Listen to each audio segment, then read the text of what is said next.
మనమంతా కూడా జీవితంలో ఏనాటికైనా రామచంద్రమూర్తికి దాసులం కావాల్సిందే. రాముడికి దాసులైతే కాముడికి దాసులయ్యే ప్రమాదం ఉండదు. కాముడికి దాసులు కాకపోతే యముడికి దాస్యం చేసే అవసరం ఉండదు.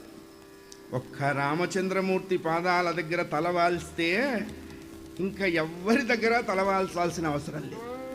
అటువంటి వాడు రామదాసు.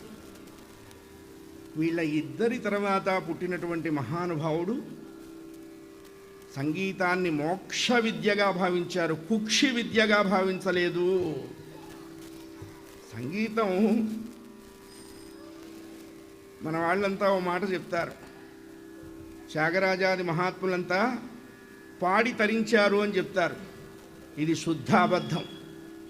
వాళ్ళు పాడి తరించలేదు, తరించి పాడారు. అది తరించి పాడారు వాళ్ళంతా.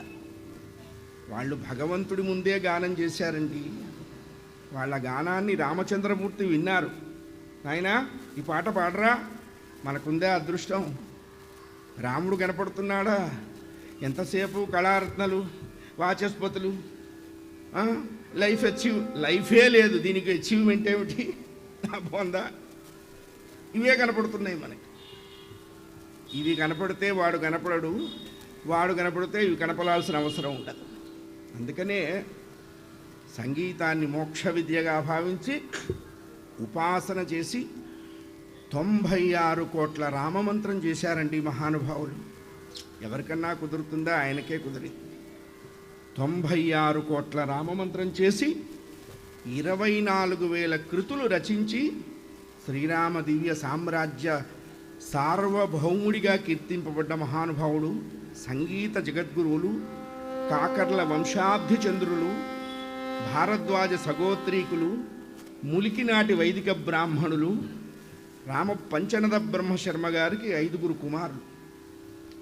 సదాశివ బ్రహ్మ, సదానంద బ్రహ్మ, సచ్చిదానంద బ్రహ్మ, బాలబ్రహ్మ, గిరిరాజ బ్రహ్మశర్మ. ఆఖరివాడు గిరిరాజ బ్రహ్మశర్మ. ఆయన కుమారుడు రామబ్రహ్మశర్మ గారు. ఆయన భార్య పేరు సీతమ్మ. దక్షిణ దేశంలో తిరువారూర్ అనేటువంటి ప్రాంతంలో ఆ దంపతులు వాసం చేస్తూ ఉన్నారు. ఈ సంగీత త్రిమూర్తులు ముగ్గురు కూడా తెలుగు ప్రాంతం నుంచి దక్షిణ దేశానికి వలస వెళ్ళిన వారే.